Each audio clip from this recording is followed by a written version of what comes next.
What's going on, guys? Welcome back to my channel. Today we're going to be covering one of my favorite topics, why most real estate photographers fail. And the reason this is one of my favorite topics is because it's a very realistic conversation to be had. Most football players are not going to end up in the NFL, just like most realtors are not going to end up on the next cover photo of Selling Sunset. And same thing, most real estate photographers are not going to build a successful photography business, and here's why. Most real estate photographers don't take the time to learn their craft. Now, real estate photography has been an overhyped business for the last 3 years, where everyone thinks they can just get into it, make a whole bunch of money, create their own schedule, go on vacation whenever they want, and ride off into the sunset with a successful real estate photography business. But that's not the case. The reality is there's a lot more that goes into this.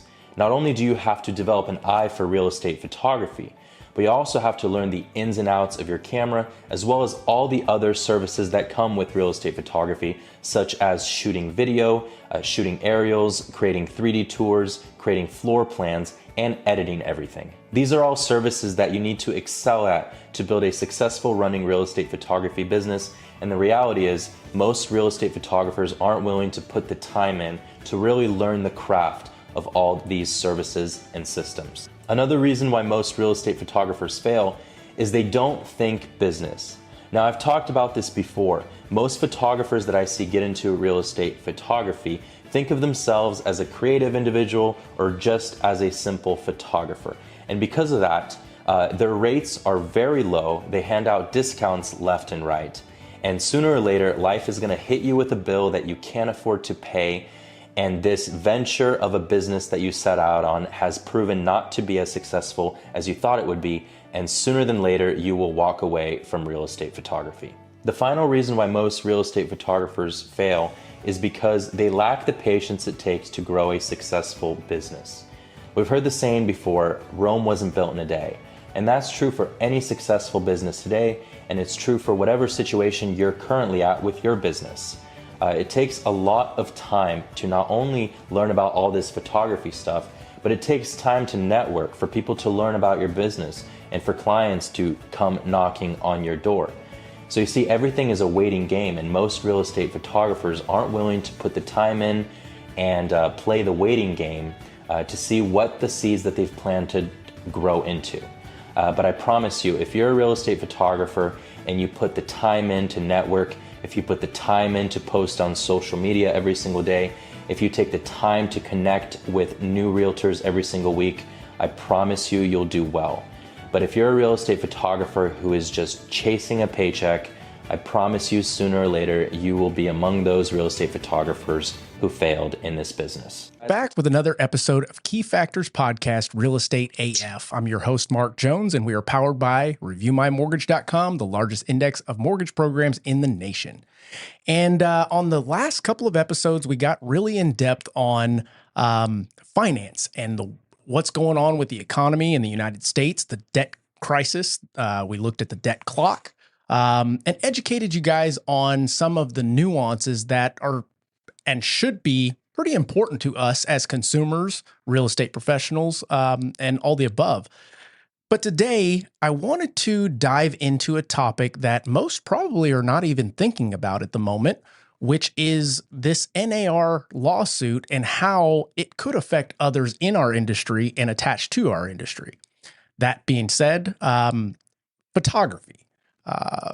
There are plenty of photographers out there, but there's only one that I would want to have a conversation with about this topic. And without further ado, let me introduce Rick Garza. Rick, what up, dude? So, homie. How you doing? God is good to me. Amen to that. So Rick is the founder of Brighton Early Productions, and you've had that company for quite some time now. And I remember when you first started. So if you could just take a moment real quick and tell our audience who you are, what you do currently, and then after that, I want to kind of dig into your journey a little bit. Sweet. Thank you for having me, man. Of course, man. I like when you said you were with me you remember when I first started, and I'm curious, when was that to your knowledge? To my knowledge, it had to have been, would it have been maybe 20 2015-ish, Okay. right around the time when you were doing a lot of Zars and Rogers stuff. That's You were, I mean, it Okay. was, yeah. So it was real estate. Okay. Yeah, I started off in the clubs doing club photography. Okay. And then I went from clubs to events like weddings and stuff like that. So I've been shooting for 15 years, man. Holy cow. Yeah. Talk about expert.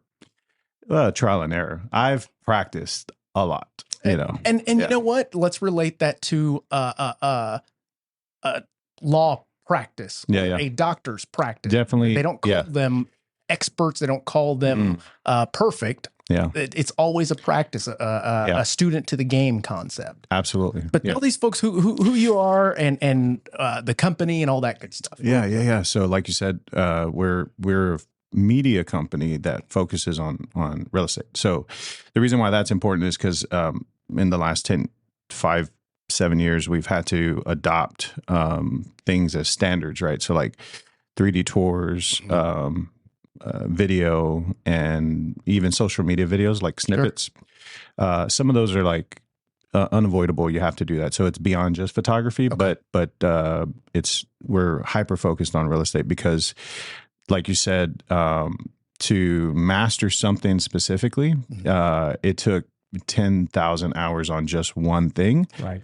I like to look at photography as like if you look at it from like if you talked about athleticism, you would say you would have these little categories, big categories like basketball, football, soccer, golf. Everybody's physical shape needs to be different in order for them to achieve a certain outcome. Very true. And so with photography, it's kind of the same thing. Like wedding photographers are built different than real estate photographers. We're built different than product photographers. And every one category has its own skill set, its own type of gear, communication, the outcome they seek. Their customers are different. Mm-hmm. The results that the customer needs are different. The time restraints, like the scheduling. Sure. Just with everything we do, we needed to like super focus because like when I first started, I would shoot a wedding and then a house, like a wedding over the weekend and then a house on Monday. And then I'd be like, dude, I got to get out of this house because I got to go pack up for a wedding. Yeah. So I would disserve one customer and then, just to, go please another customer versus knowing how to navigate through all that. So I started off as a event photographer, and then I was shooting everything to pay the bills. So like bro, there was this one time where I was shooting a cadaver. Okay. Cadaver? Yeah, cadaver, dead body. Yeah. And I'm sitting there with another production company, and I'm like, how the hell did I get here? But anything that came my way that was camera related, I was in it. So like I said, anything to pay the bills. So basically I just practiced and practiced and practiced and practiced. Now, question. Yeah. Where did that come from? Because I can relate to this on a low level of when we started the podcast, we were using cell phone cameras and it was a long process, but I fell in love with it as I was researching more, upgrading cameras, upgrading sound system, knowing how to edit, all those types of things. Yeah. And I'll be honest, if I had to do it over again, I would have probably not gone the mortgage side and gone more of a creative photography production. I'm not even joking. I love this stuff. I can tell, dude. Yeah. You got a better setup than I would have ever. It is probably better that you didn't, because we wouldn't be here if you did. Amen to that. You know what I'm saying? Amen to that. Sure. But in short, I was broke and I was broken. Okay. So the reason why I say that is because I literally had nothing going on for myself. Okay. Not to get too deep. I don't even mind because I'm not ashamed of it. But absolutely. I was a bouncer. I sold dope on the side. Yep, me too. Minus the bouncer. I wasn't big enough. Yeah. It was all looks, and my wife at the time, girlfriend, she gave me an ultimatum. She said, if you don't get your shit together, I gotta go. My mom can't find out you're a dope dealer. Yeah. And I don't know, it was that and being on probation. I always joke and say I had two probation officers. I had John Escobar and Claudio, Yep. My correction officers. The real boss. Yeah. And it was funny because my actual probation officer didn't Correct. Nothing. Wow. Yeah. But I was just like given that ultimatum of either being with a good woman for the rest of your life or by yourself for the rest of your life. I don't know. Something just made me want to keep that going. And so at the time we were broke. So I was like, man, I can make $50 a photo shoot. I can make $75 a photo shoot. And at the time, you know, you're talking 15 years ago. So that would have been like $150. Sure. You know, Sure. so In today's economy. in today's economy, it was like a decent amount of change. And so I've always had the hustle mindset where, although today I don't think it's that attractive to have that hustle mindset. Right.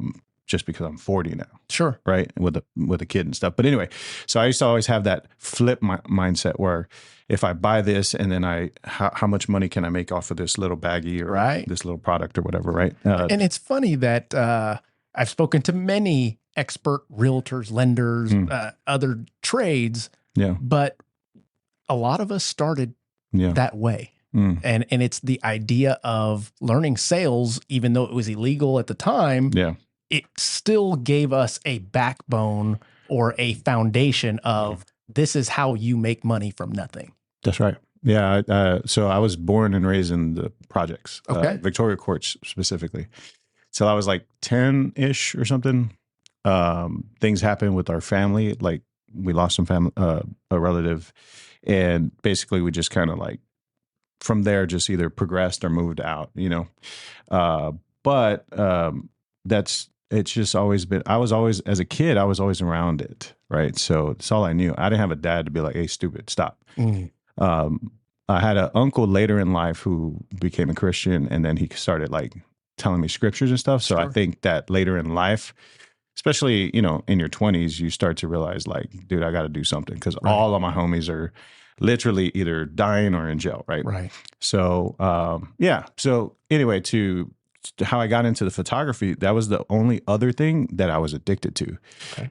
Like you said, it's just like it fascinated me that I suck so bad, and yet like it was a creation that I could eventually get better at. Right. Yeah. So I like if I just learned, so you observe it and you're like, ooh, how do you like this? And people are like, oh, it's good. And then it crushes your ego because you're like, bro, I think that's amazing. And then you realize like, no, it actually sucks. So I had no technical skill, but we didn't have YouTube back in the day. Right. We didn't have 1,000, you know, tutorials available. Right. So, you know, I had to try and try and try and try. And then also the exposure, right? So some people are afraid of negative feedback. Right. And so I just didn't care. I was too broke to care. So I was just like, you know, throwing myself out there every chance I got. My first camera was a point and shoot, and it has its benefits, but it also has its limitations. And I would come home and be like, man, if I only had the ability to switch out a lens and all this stuff. So my mother-in-law financed my first camera. Really? And yeah, I mean, and it sounds like not a big deal, but again, $750, $1,000 kit back then would have been equivalent to like getting a loan for $3,000. $3,000 today, right? So it's like, hey, Mark, let me $3,000. It's like, well, I got to make sure you qualify. That's right. You know, so for me and my family, it was a big deal. So I made this stupid promise back in the day. I said, hey, I promise you I will take care of our family with this camera.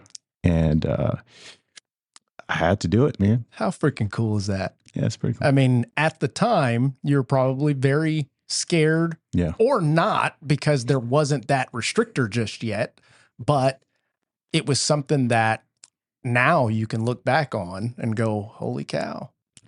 You know, what's funny is when you say that, Mark, I almost, I had a sense of, man, I wish I had that again. Like I need that same F it mentality. Yeah. Right. Like that. Who cares? Right. How bad this looks? Who cares if this is terrible? And so just having this conversation reminded me that it's time for that dog to come back. Hey, everything happens for a reason. And my my fight began recently again because of the mortgage industry and how bleak it was looking for a little while there. Got back into production, lost some of the loan officers that I had here. So I had to kind of reinvent myself and get my ass back into the fire. And I've been doing well since then, you know? Yeah. Go ahead. No, I just trying to, what does bleak mean? bleak, very like, ugh, it doesn't look too good. Got it. Yeah. Got it. Like doomsday. Very, like I was telling you before, my vocabulary has grown. Yeah, because yeah, of this podcast. I got a hobie that says words, and I'm like, as soon as I figure out what that means, bro, Google I got over you. here. Yeah. Google over here. Yeah. I love it. So you mentioned 10,000 hours, and I use that reference, but I've never mentioned it on this podcast. Yeah. And to me, I believe that it is very true in regards to using that as a guideline when you want to master something, a new craft, a new trait. And there's a lot of realtors out there, lenders out there, and people, consumers that are trying to jump into something new, tired of what they're doing, the same monotonous stuff that over and over, very repetitive. Yeah. What kept you, I guess you answered it, but if you could elaborate, what kept you from going elsewhere with your journey? Yeah. So secretly, I've always wanted to be a realtor. Okay. It was very, with the shiny suits and Mercedes and everything that you see on TV, I was like, man, that's dope. But they got so much responsibility and so many text messages and the fires that they got to stop per customer, and then they got to build team. And I quickly realized, like, I ain't supposed to be a realtor. Right. I like to sell real estate.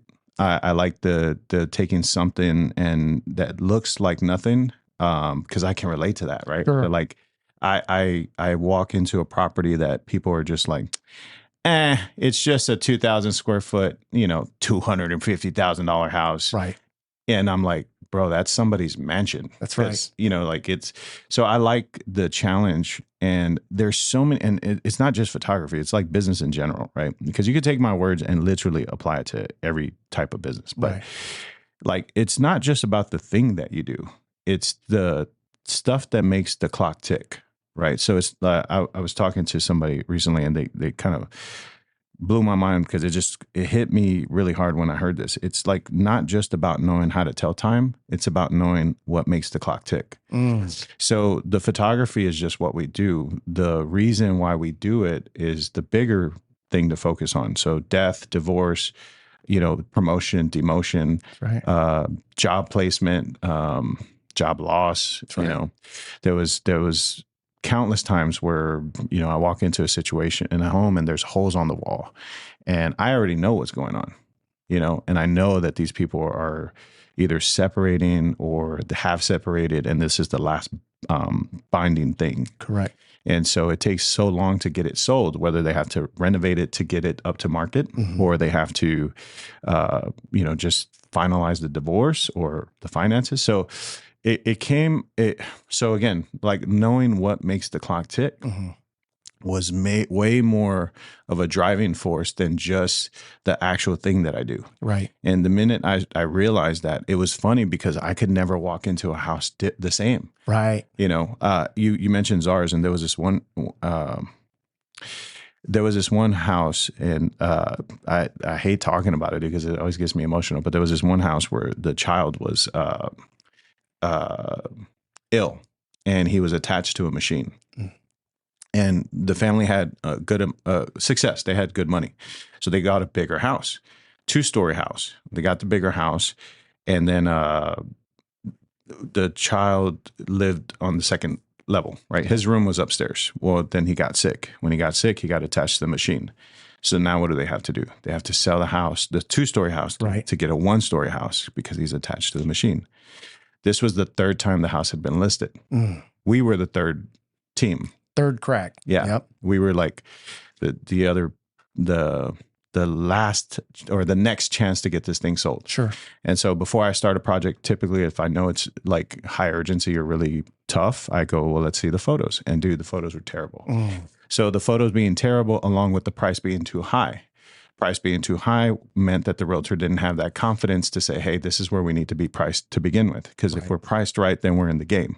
If we're priced wrong, we're out of the option pool. Right. So no matter how fantastic my photos are, if the home isn't priced right, we're not an option. Correct. We're not in the game. You are correct. So not having that confidence, well, then where do you get the confidence? From practice.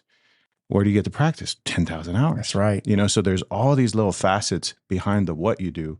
And in every business, like even this Celsius can, right? So it's not just about like the chemicals inside of it.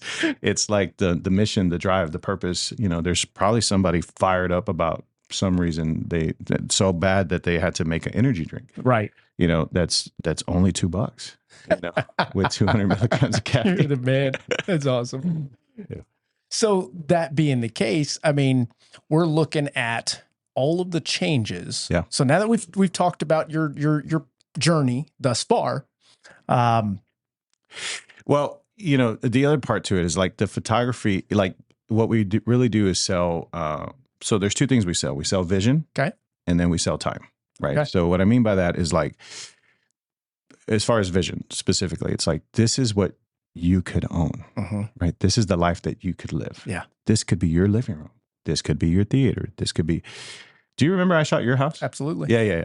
Do you remember how sexy your? I mean, I still go back and show people those pictures. Bro, I shot that house 3 times. Really? Yeah. One for the builder, one for the first time it was listed. Okay. And then the second time, which is when you bought it. Yeah. Yeah. Man. Yeah. Well, I tell you what, those So when you were pictures like celebrating in the pool, I was like, I know that pool really well. And it happens all the time. I believe Yeah. that. So where was I going? JC. Well, the idea of what we sell. Sorry. Go for it. Yeah, because I'm going to lose it and then I missed the whole point. So we sell the vision, right? This could be yours. But then we sell the time back. So in order to create that vision that you're experiencing, Right. that sold you, that moved you, that compelled you, it takes 6 to 12 hours. Right. Why do I say that? Well, you got an hour of drive time, then you got the shoot time, and then you got the editing time, and then you got the deliverables, then you got the feedback, and then you go, okay, are we good now? Mm-hmm. So that's 12 hours, all for small price of, you know, whatever it is, Right. you know. For the time. For the Everybody's time. different. Every home's different, all that good stuff. And we can get into that later as well. So that's what I'm saying. So we sell vision and then we sell time. Right. Some people have more time than money, so they shoot it themselves. Fantastic. Some people have more time, more money than time, and they go, bro, I ain't got 4 hours. I ain't got 2 hours. Correct. Charge me whatever it is. And, you know, if you have that practice and you have that diligence and you stick to it, then people trust you and they say, yo, I know you're worth every penny. Go ahead. Just bill it to me. Makes perfect sense. Yeah. So that being the case, as we've seen, and you've been doing this for quite some time, I want to hear from you, the expert, how photography and real estate has evolved in the last, let's call it 10 to 5 years. Yeah. So anybody can be a photographer. You take a picture with your iPhone, you go buy a camera at Best Buy. I think you can buy cameras at HEB. Mm-hmm. Anyway, so becoming a photographer has become easier, right? Accessible to the masses, which also introduces problems because now everybody's a photographer. Mm-hmm. So technically, if you take a picture, you're a photographer. So you are a photographer here. You know, if you're taking a cell phone picture, you're a photographer. However, the service, the people business is what we're in because there's always, although AI and technology advances, it's almost naive to think that everything that we're using right now is not going to evolve tomorrow. Like, it's so stupid to think that they're not, people are literally interested in making it faster, better, cheaper, faster, better, always. Yeah. That's exactly right. In mortgage and real estate photography, in the actual mechanics and the gear itself, they're faster, cheaper, better, right? I use an analogy all the time, which is no one ever goes to the Apple store and says, hey, give me that iPhone 12 and the 15's already out. Nobody goes backwards. We are always going forward. That's right. Faster, stronger, better, like you said. And unfortunately, cheaper sounds good. Sounds good, yeah. So then, but the cheaper it is, in Spanish they say "lo caro te cuesta doble." In hindsight, it cost you double. Yeah. The cheap shit costs you more. Excuse my language. But yeah, so basically, in the way it's evolved is that like you have in any industry, in any business, that you know things are as at the same time that things are getting easier and faster and cheaper. There's also a parallel that with like they're creating more problems. And so there's always going to be a need for people to do people right. That's right. Yeah, there's always going to be a need for a human to service another human. So I think all of our jobs are okay, but it is going to weed out the weak. I agree with that. Right. So it's just like whoever can't handle or keep up with, Zillow 3D tours or whatever. Yep. Whatever's coming out. The monster that's eating all of us. Right. So like if you can't figure out a way to bring value, then obviously you probably need to look for something different. That's very true. Every 10 years. Or and now it's probably even faster. I'm scared for the next generation because it's like, dude, it's like forest fires, like just things change so fast. So, I think one of the things that I always have to remind myself is that you can never go wrong by doing what's right. And so if you're just looking for what would make this situation right, and you just go there. And if that's all just stay there and people know you as that guy. That makes sense. That makes perfect sense. So with the evolution of this industry itself, you guys, when did we start seeing what do they call it? Drone footage, that kind of stuff? Yeah. So about when 12 years ago, my wife and I was like 12 years ago, we were buying our first house. Okay. And my wife was dismissing like all of the listings that our realtor was sending us, right? And she was like, I don't like that one. I don't like that one. I don't like that one. And I said, baby, you're criticizing the house based off of these photos. And me being a student of photography, I was like, well, it's the white balance, it's the verticals, it's the lack of editing. That's right. And then the storytelling, right? I said, so you're gonna dismiss this home because of that? And I go, oh, void, there's a problem. And I said, well, obviously if there's a big enough void, then maybe somebody can do something about this. Yeah.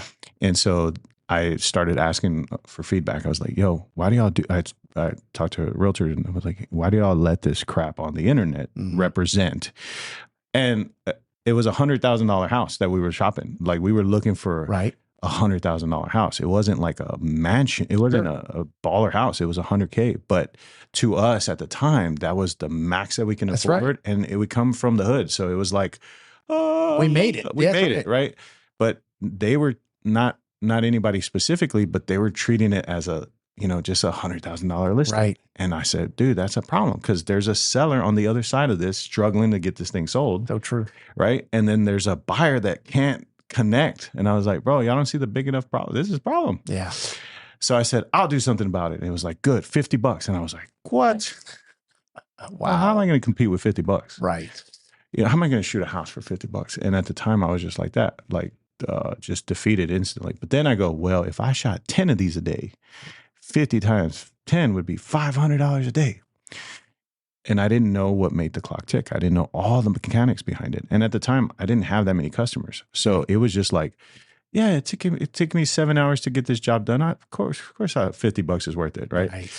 But so there was no efficiency. There was no need for efficiency. Right. It was a hobby. Yeah. You know what I'm saying? Yeah. It was like when you got these cameras, you spend 12 hours and your wife was like, why are you still messing with this camera? And you're like, I've got to figure this out. And she's like, but you spent 38 hours this week on this. And you're like, yeah, but one day we're going to have a podcast. And she was like, you ain't making no money. And you just said, it's fact, right? Yes. It's a hobby at the start. Yeah. And it's the same. I would imagine, not that I'm a basketball player, but when you start playing basketball, it's a sport. It's fun. It's a hobby. But then there's a business side of it. That's right. And if you don't know how to start thinking about that early, like the efficiencies and the economics and the ups and the downs of just business in general, you'll get wiped out, bro. Yeah. You'll get wiped out. I've been there several times. I'm there like every other quarter, where I'm just like, am I on the right path? But it's just one of those things where if you listen to your heart and you remember the one thing that actually matters, and the reason why you're doing it, and what I've known to be true on my business, maybe it's the same for yours, maybe it's not, but in my business, it's like waves. You have this gorgeous, beautiful, massive wave of business come in, and you're like, oh man, I am in the right spot. Like I got my groove, I got my customers, my clientele, and then you don't realize it, but that wave also goes out. And then that amount of business kind of thins out, and you're like, "What happened?" Yeah. And I didn't save money, and I didn't, I didn't market, or I didn't, pay for ads, or I just, did the organic thing.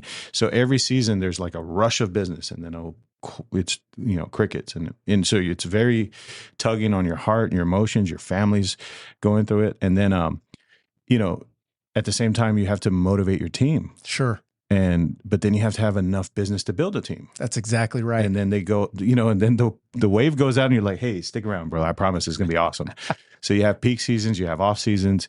You can't really ignore the off season. You don't want to like scare your team and talk about the off season, but you have to. So there's all these like nuances that unless you do the 10,000 hours or more, Right. you'll never prepare for those quiet times, and then you'll freak out and say, "You know what? Let me go do something else. Time to fold up. Yep. Yeah, time to go do time for me to go start being a realtor." And that's very relatable. What you're talking about is very relatable to today and what's happening in the mortgage and real estate industry. We have slowed down dramatically, and it is for many reasons. Values, rates, election coming up. There's just so many different factors that are playing into the lives of real estate professionals that a lot are jumping out, and they're going to do something else instead of digging in or being prepared. Maybe they didn't put the 10,000 hours in to be able to know that, hey, this is how I need to shift in a market like this. That being the case in your industry and your side of the tracks, and I was going to talk about this at the end, but definitely it sounds like a good time to do it. How has the market affected you guys' business? Because I can imagine that with fewer listings, people out there with their lower rates that are not willing to sell their home right now and probably could have or should have are not. So therefore, there's less listings going out, less photos that are being taken, less jobs to be had. Yeah, so very good point and totally true. What's also true for, I would imagine, every industry and every type of partner involved in the real estate. Right. There is a time to sell, there's a time to buy, right? And so as a professional in the game, how do I serve and be prepared for both seasons? Because it's all seasonal. There's a summer, there's a winter, there's a fall, there's a spring. Yeah. There's no way around it, right? And so Jim Rohn says that some people give up in the winter and some people go skiing. And I'm paraphrasing and I'm chopping that up. But he's like, the guy that, is prepared for the ski trip, he has gear and he has equipment and he goes skiing. Right. Right. And then other people say, "Oh, this is terrible. It's so cold. We can't go outside." And they freak out. Right. So, but one guy's having a blast. That's right. So it's like that for us in our business, specifically going back to how our business is affected. If it's not a time to sell, it's a time to rent. And what I mean by rent, I mean like be the landlord. Sure. Right. Because the rental rates are high. That's right. Right. So knowing how to position yourself as a professional luckily for us, they're always going to need to see very true. their rental. And honestly, if you want to get a premium rate or like a premium rental rate, right, it's more likely to get that with professional photos than iPhone. That's or exactly unprofessional, because iPhone takes great photos. But the storytelling, the editing, the drone, the perspective matters, right?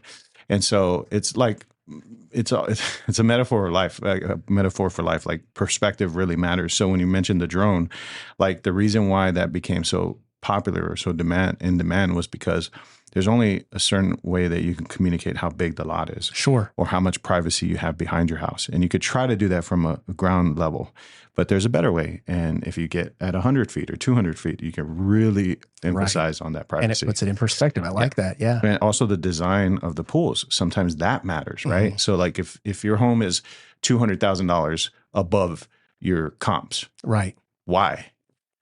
Right. And so, well, let me tell you why.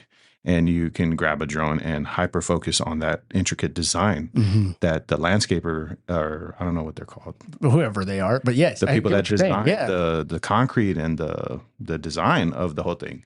There's this one house that had a guitar shape entrance, and it literally looked like a guitar. So like the design was crazy. Well, I can imagine that cost a lot of money. They overpaid, put it that way. They overpaid at the time, and they need to recoup. That's right. So what do I recoup in my listing price? Yep. Well, why is your listing price $100K above the neighbors? Well, let me show you. And so that's why our storytelling matters. Yes. So how do you become an expert real estate storyteller? Well, practice and listen to your customers. So part of those 10,000 hours is not just shooting. It's like getting feedback. And so you have to ask your customer, hey, how did I do? Is there anything I could have done better? What would have made it better? And that's hard, dude. Yeah.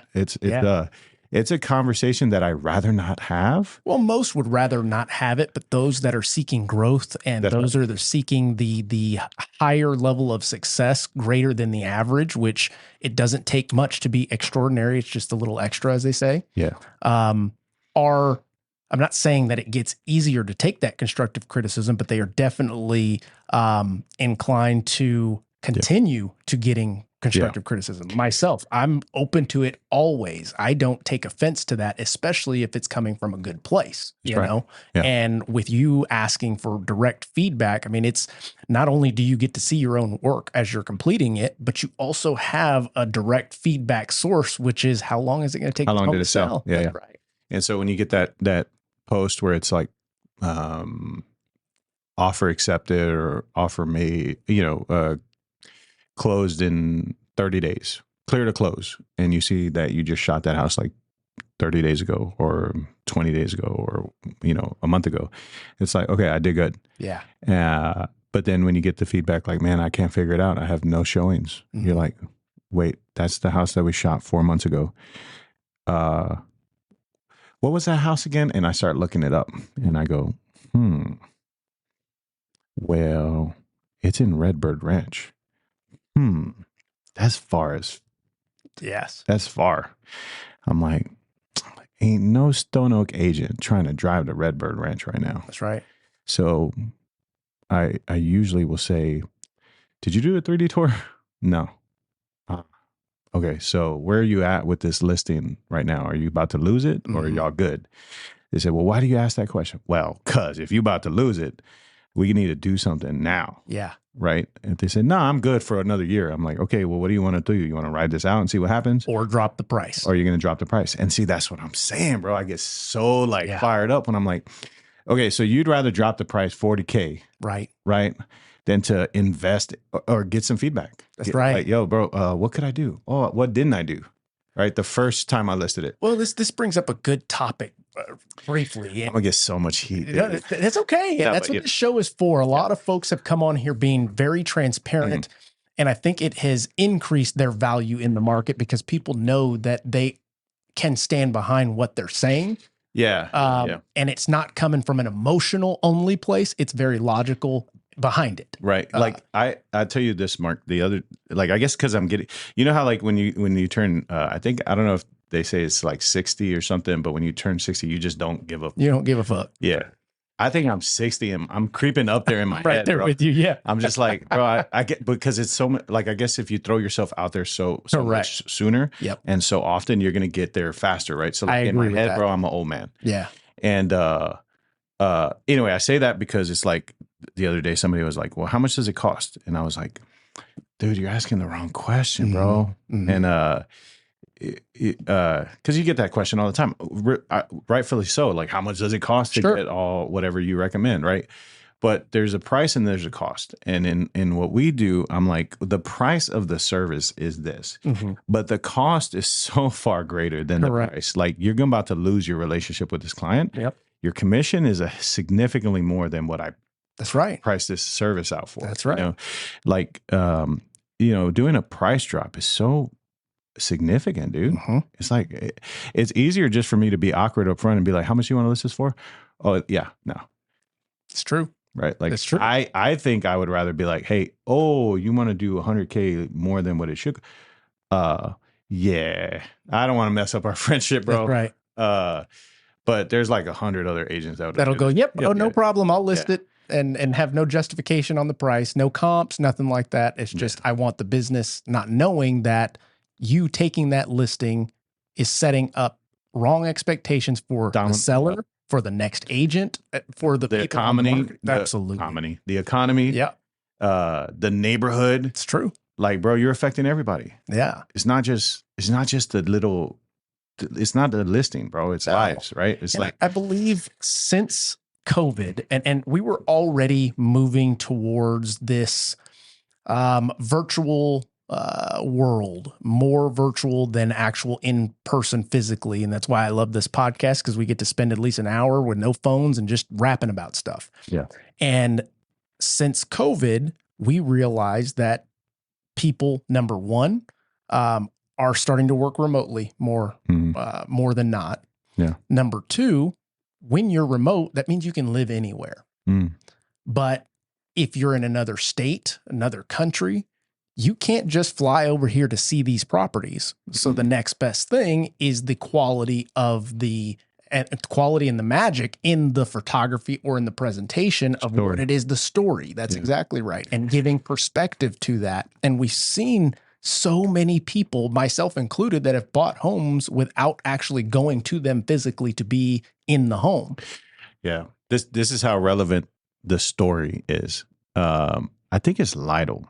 I don't know. It's like oil. There's a big oil. Lidl, Texas? I think it's Lidl. Lidl or Odessa? Odessa. It slipped my mind. But here's the point. The only reason to live in it might not be Lidl. I'm sorry, people that live in Lidl. They're like, bro, that ain't us. Bro. Livernia? It's like Tula? It's like one of those towns where the only reason to live there is because you're gonna work in the oil. Like Odessa. Yeah. Well, let's call it something like that. It's far. So my point is that like the only reason to live there is that. Right. And if you drive by it, it's nothing sexy at all. Right. However, it's the only reason to live there. Right. And you would think, well, you don't need photos to sell that lifestyle. Actually, you do. So if it's a rental, right? If you're a homeowner, again, and it's not the time to sell because of nobody's buying or, interest rates or whatever. Okay, well then rent it and then get professional photos so that way you can sell that lifestyle to that guy that's got to live there for 9 months and he's okay with paying premium because his company pays for it or he gets a lot of money for those 9 months. That's right. So the story is what matters the most. Super impactful. Yeah, it's just like if you just show up and you be like, well, they paid for 15 angles. Bro, then you're like, okay, you're missing the point, bro. Yeah. And even more so to add to your point here, we as consumers, not all, but most don't have the vision to place yourself in that property without the vision being presented in a certain way in many different aspects. It's like, okay, I don't like that photo at first sight, so I'm not even going to dig into the next photos. Yeah. Like you sell the sexy, you sell the lifestyle.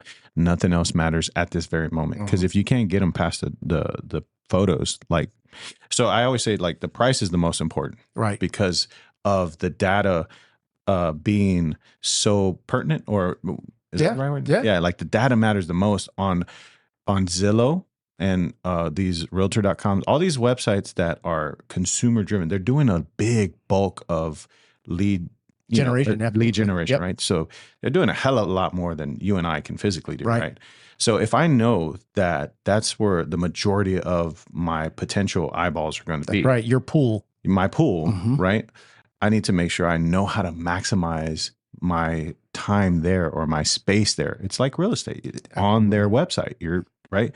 So knowing how to play the game, like what makes them click on my listing. That's right. And that's why getting feedback is so important, because I recently had an experience, and I don't think she'll listen to this podcast, but she shitted on my photos and she was like, it's just not clickable. And it was frustrating me, Mark, because I was like, what the hell does that mean? Yeah. It's not clickable. But I realized what she was talking about. What was she talking about? What she was talking about is like when you're looking at the thumbnails, you know, I wasn't delivering anything that was like, fuck, that's dope. Click. You know, there was nothing that I was creating because it was just like a standard investment property. Okay. I was, you know, just looking at it like, you know, it's standard. Right. Standard is a flip for her. It's a flip for him. It's a flip for everybody. Nobody cares. But in her perspective, Right. like it matters. She spent $150K on the flip. Yeah. And here comes this hotshot photographer being like, oh, it's a standard listing. Mm.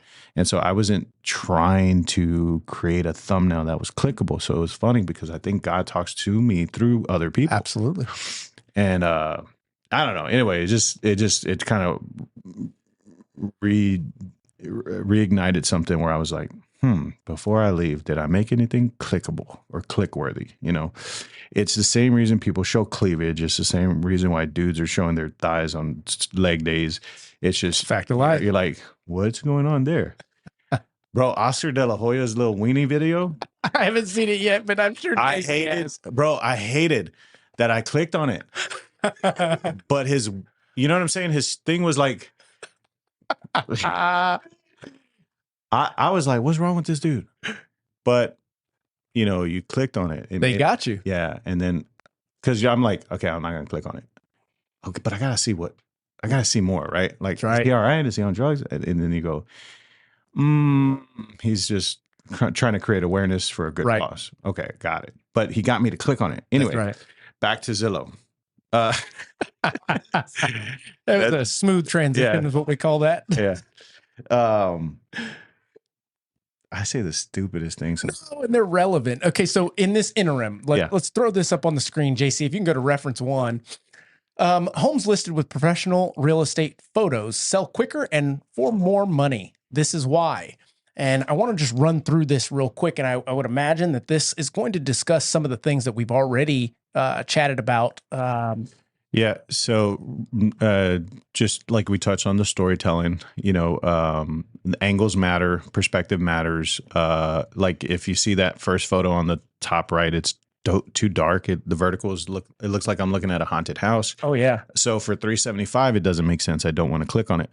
But the one right underneath it for $1 million, better highlights, better shadows. The light. I mean, it's just a different composition. It kind of makes me go, I wonder what this is. I want to see more. Yeah. Yeah. I think they actually do some before and afters right here, or some professional versus like notice that $2 million listing starts on the view, and that makes sense. Oh yeah. You know, matter of fact, my home, that's why I bought it. I literally didn't even see the downstairs. I walked in. I was so busy at the time. What was that 2019, end of 2019, right when it was kind of beefing up before COVID happened. It was time for us to move. It was our 3-year mark. We were doing it every 3 years, and saw the pamphlet that you obviously took the picture of, and it was the view. And it was like, okay, we got to go see that house. And Kristen's like, well, that's not in our price range. I'm like, but I can stretch a little bit for that, if that is what it is. And literally walked in the front door, walked straight through the living room, and straight out to the back. And it was like, this is the one. Yeah. Wait a minute. You don't want to see any more of the house? I don't need to. This is why. I mean, we'll do our inspections and all that stuff, but let's roll. See, that for me is like mission achieved. Yeah. Mission accomplished. Because now, I mean, I see your family enjoying that lifestyle, and it just has impact. It's like the alternative, right? Is like, I didn't sell that lifestyle. You didn't see that view. That's right. You live now in the ghetto. No, you came from the ghetto. No, you know what I'm saying? You live in a different house. And it wasn't the mission that seller was set out to achieve. Right. You know, but it also wasn't the vision that you set out to achieve, because you've come this far to just not get what you want, right? Like, I know I can get it. I'll figure everything out. Right. But that's what I want. And, you know, it's just funny that there's people in the way of that vision. That's true. And sometimes it's ego that's in the way of it, bro. Because it's like, no, I don't need to upgrade to that or sell. I don't need to get that photographer or that landscaper or that painter or that. And it's like, bro, just if you knew the cost. If you knew the cost, yes, bro. Because on both sides, selling and it's true. Buying, I mean, the cost of it would have been different. Yeah. You know, if anyway. So yeah, but like what thumbnail you pick on any of those website matters. Then they click on it, and then your description. If it's like 57 paragraphs, like you lost me. Yeah, me too. Right? Me too. But if it's A like picture is worth 1,000 words. right, And that is true, in my opinion. I mean, now you got, see, that's what I'm saying. With technology advancement, yeah. you got people doing, hey, ChatGPT, spit me up a essay. And it's like, no, bro, what's the meat and potatoes? Why are you buying this house? Because of this, and this, and this. And then the other thing is like this, the demographic, bro. Like some of these, I've looked at my listings. I say my listings, but like stuff that I shot for people on Nolan and Hayes and New Braunfels, and the words that they use, I'm like, bro, we don't read like that. Right. That's like, very we true. don't use elegant, lavish words like that. I'm like, you lost all these people. Half of the demographic. That's exactly right. Yeah, We're in San Antonio, bro. Yes. So like straight to the meat and potatoes. I mean, you could choose to, use ChatGPT, but then also learn how to use ChatGPT. Don't just use ChatGPT. Right. Like then learn it and say, bro, okay, dumb this down for a dude. Dumb this down for a 32-year-old dude. Dumb this down for a 25-year-old dude. Yeah. All right. Sound like a dude. Use emojis. Don't use emojis. Like learn how to use it. Don't just use it and just be like, well, I've done my question for you. And this is side note because I just thought about it, but you've got plenty of business now, but was there any point in time where you set out or establish some type of presentation or class value proposition to present to realtors? Yeah. I got this slide. It's called Strategy Matters, and it's super dope because it's like what we're talking about. The story is what matters more than the photos. Sure. So like if you say, hey, how much is this? I'm like, wait, let's take it back, bro. What neighborhood is it? Mm-hmm. What price are you going to be at? Yeah. Does it have does it have a pool? Does it have external lighting? Well, why is that important? Well, because it matters how I position this thing. Mm-hmm. If it's overpriced by choice, like you guys said, hey, we are going to be $100K over our comps. Right. I have to know what to emphasize on. Sure.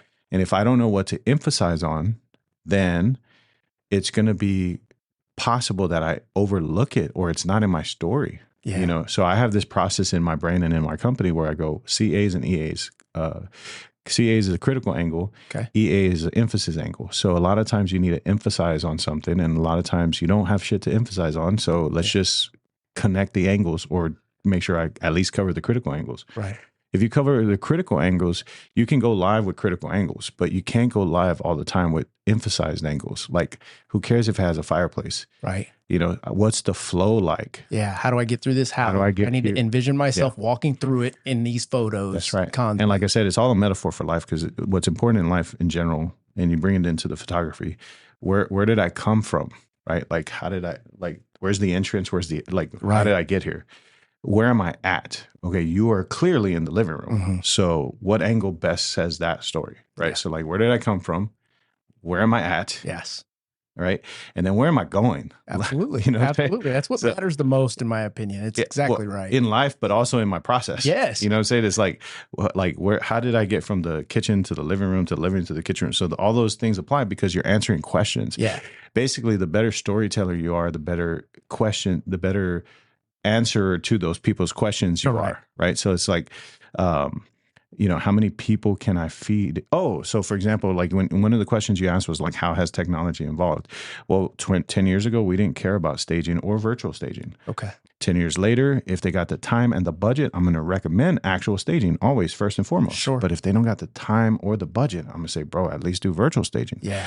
Why does that matter? Well, because if you're in a dining room that could seat 12. And explain to us what virtual staging is. It's staging it digitally because you don't have the time or financial means to make it happen in real life. Meaning you are literally placing a couch here. Yes. You're putting a table here. Yeah. If you have a theater, in some builders don't put features that clearly identify or distinguish this theater. Okay. Like those little lights that are on the side. Sure. And the little arches that kind of like make it look like a theater. Correct. Sometimes they don't spend the money on making it look like a theater. Right. So if the photographer is just like, oop, here's your photo. It's just a room. It's just a room. In fact, it looks like a cave or a dungeon or like a storage unit. Yeah. But it's a 6-seater theater room that can actually have a 100-inch screen. Wow. So the digitally, the option to do it digitally comes in clutch. Yeah. It's like, And if you do the comparison, and again, I am an advocate for stagers. First of all, the consultation takes time, and I want people to stage. Yeah.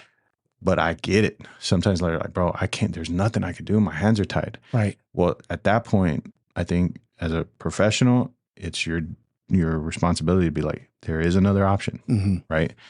And I prefer you go this way, but if you can't do that, go this way. So we now have companies that we use, but we also do it ourselves in-house just because we have a little bit more control.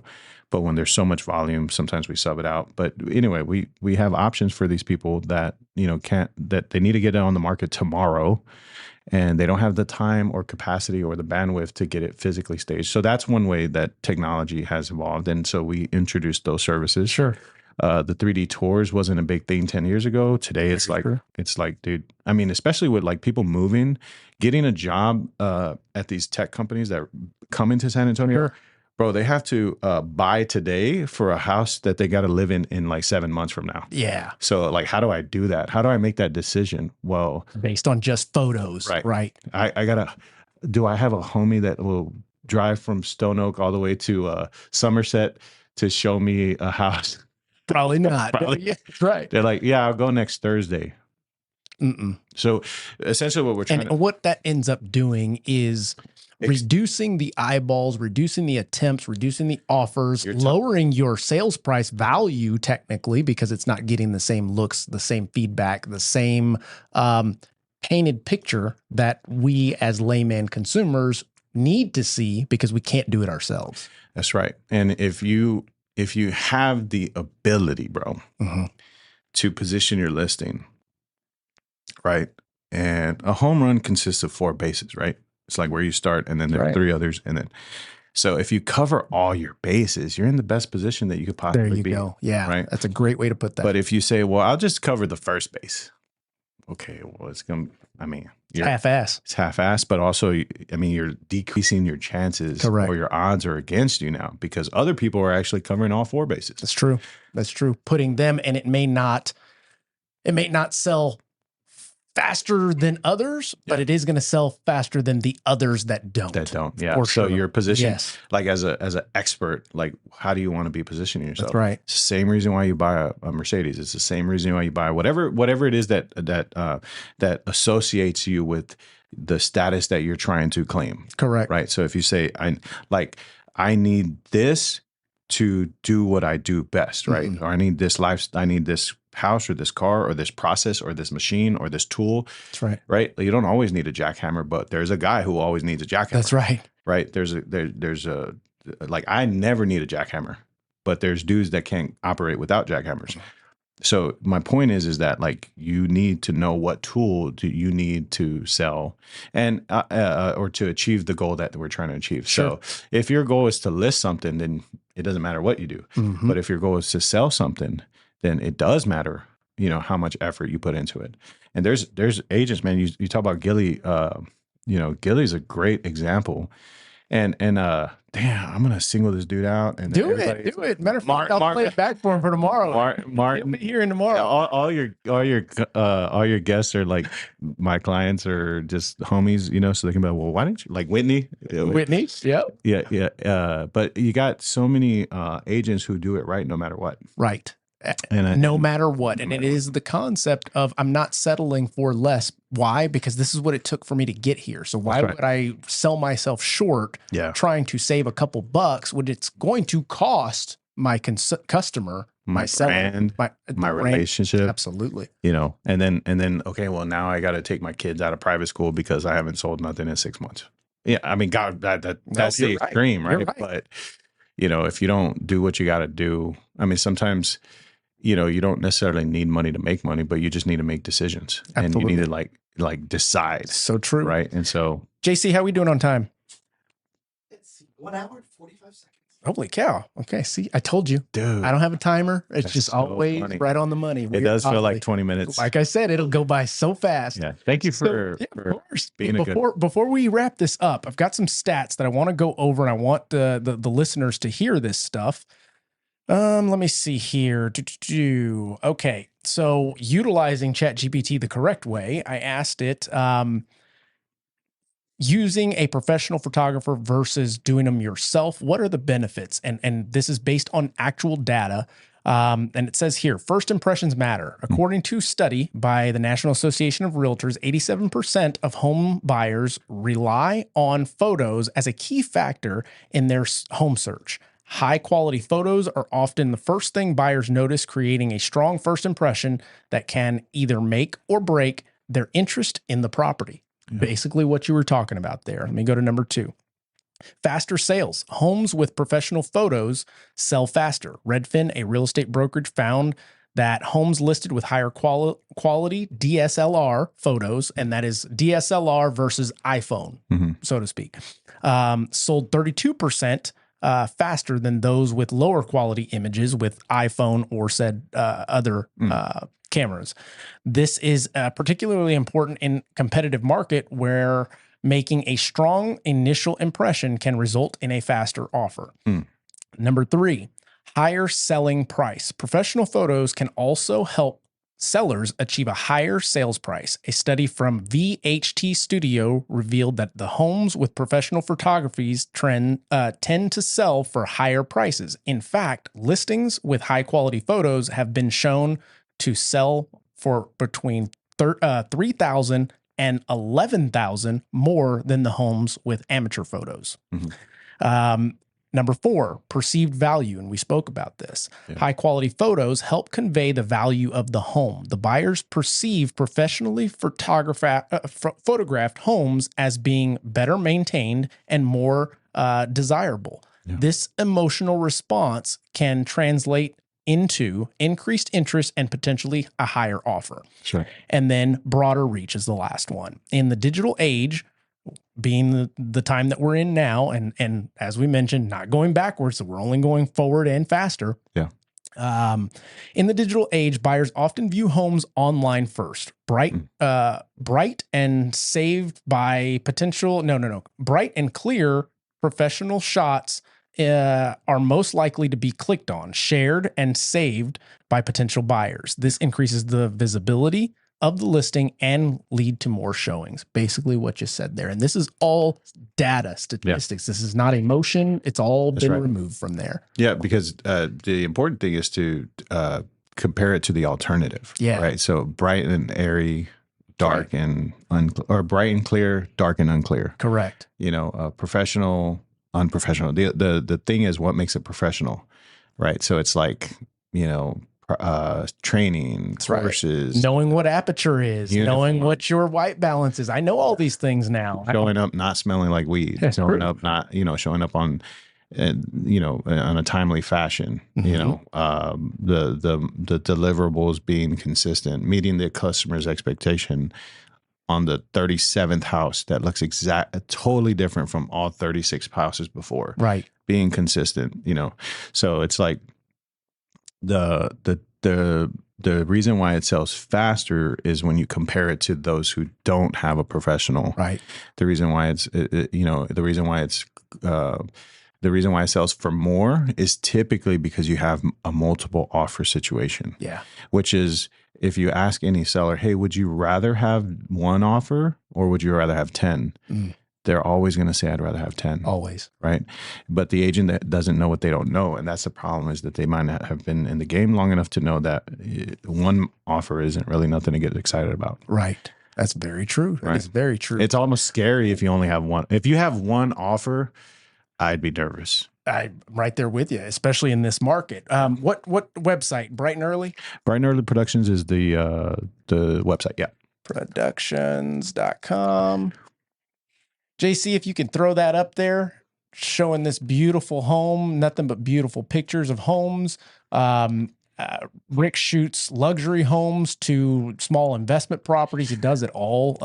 And one of the things to kind of make sure that people know is that it's not just Rick, the photographer. Like, I am the senior photographer. I'm the leader. I'm the team leader. I'm also the, I will take challenging projects. Sure. I'll take higher end projects for sure, because that's where the energy needs to be. concentrated versus anything 300,000 and below. We have tiers that, so Sure. we have tier 1, tier 2, tier 3. I'm like a tier 3. So I can execute a $200,000 house, but so can my junior associate. So can my partners that have been with us a year or 2 years.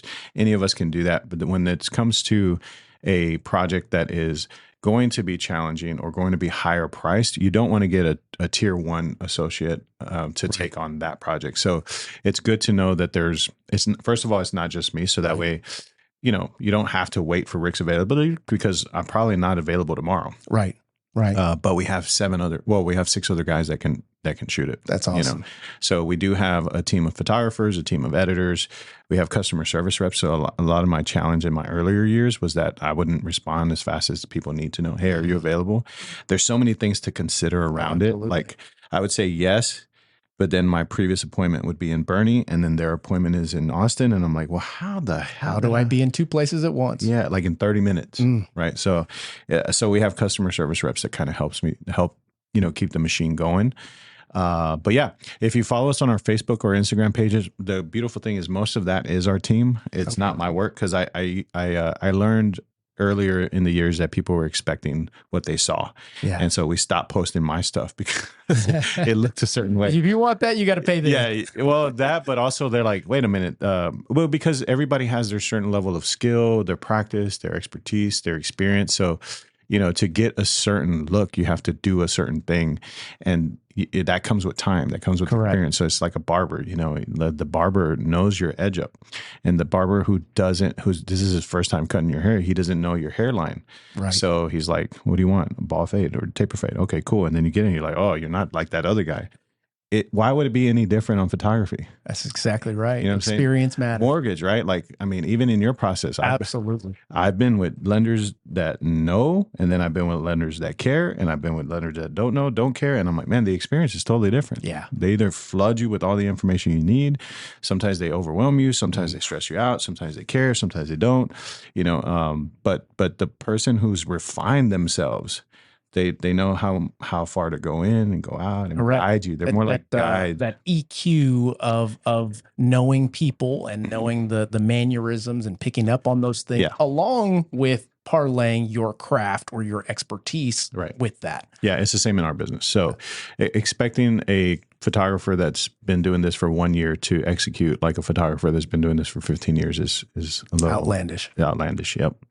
But, that's what we're here for, to call and to educate. And if you have something that you're like, man, I hasn't. So I wish more people would do that. I wish the ego would get out of the way and they would say, hey, can you help me with this? Can you take a look at this and just tell me what you recommend? Because I don't know if maybe I'm not looking at something, or maybe I didn't do something. If more of us did what we're doing right now, which is conversation and actually networking and saying, hey, like collaborate, right? Yeah. So I wish we would collaborate more, because we would probably get some crazy stuff done. Absolutely. But everybody, like you said, does have the ego, and if I'm doing something great, I want nobody to know about it. Why? Because it's a secret. I'm not that way, man. That's why this show is doing well, is because we lay it all out there, and hey, the info's there. Yeah. Matter of fact, we weren't the first ones to put it out there. It's out there all over the place. If you go and find it, you will find it. That's right. That's awesome. Okay, so we got some good stuff in this discussion. I hope so. One of the biggest things that I have heard within this, and folks may not have picked up on it, but the market being what it is, a bit slower for all of us real estate professionals, Rick and his team decided to leverage. They can now do rentals, and probably always have, but now they've got multiple things going. And I believe that's something that I want to challenge or inspire you guys out there to do. If you're in the real estate profession, if you can, don't get out of the real estate profession. Shift your focus to something that will still earn you money and still help the consumer accomplishing their goals. I mean, that's something that you can continue to better, sharpening your tools, your craft, all of that good stuff. Yeah, because you could still rent. You could still make money on them renting the house for 6 months. Of course. I have one agent who will hire me to sell the house, and if it doesn't sell, I get hired again. And I'm like, what are we doing now? Well, we're going to Airbnb this for a year. That's right. And I said, why Airbnb and not long term? Why STR and not long-term rental? And they said, well, because we need a premium mortgage. We need a premium rent. Right. So that's what I was talking about, positioning yourself. That's right. It's pivoting. Right. In addition to, if they are ready to sell it, they don't have to wait for a tenant to get out of there. Right. They can turn around, pull your pictures from that one. And because it goes to that feedback stuff. So if you have a short-term rental, they give you feedback on that hour. They're like, bro, your toilet's making too much noise. Your paint is a lot darker than these photos, and they're like, and so what happens is the landlord has to like eat it and just say, okay, I got to do something about it. So your solution as a professional adapts to the market, right? You say, yo, like, don't worry, you're afraid of not meeting your mortgage. I get that. You wanted to sell this right now. I got you. Mm-hmm. I'm on the same page. I want to sell this, but we can't get what you want for whatever reason, or it's going to take you some time to renovate it, whatever. Right. Let's look into this option. And there's agents that will initially go for trying to sell it, and they do everything they can because they're looking for that max dollar right now for the seller, right? The seller and if they can't do it, they go, hey, don't trip. I got you. Yeah. I see you. I know what you're going through. You don't need market rate rental price. You need whatever we can get, right? The only way to do that is to do an Airbnb. A smart move. Yeah. Man, that's another tidbit right here towards the end. Well, Rick, is there anything else you want to add to this thing? I just want you to know that I'm proud of you, man. I'm grateful that we finally did this. Yeah. It's been a long time coming, and I'm grateful that you didn't quit and that you did your 10,000 hours and that you stuck it out, because if you would have became a photographer, we wouldn't be here. That is a damn good point. Well, Rick, thank you for joining me. Incredible person and an amazing expert at your craft. You too, man. Truly. Those of you out there tuning in, realtors, if you've never hired a professional photographer, test that out. It's definitely going to be worth it. As we mentioned, the many different factors that will play into your success in getting that property sold. Typically, first impressions weigh on those photos. Guys, I really appreciate you tuning in. We are now at 11,000 subscribers and climbing. Wow. So we're going to continue to bring you guys more experts in our field. And hopefully it continues to bring you guys value. That being the case, we will catch you on the next one.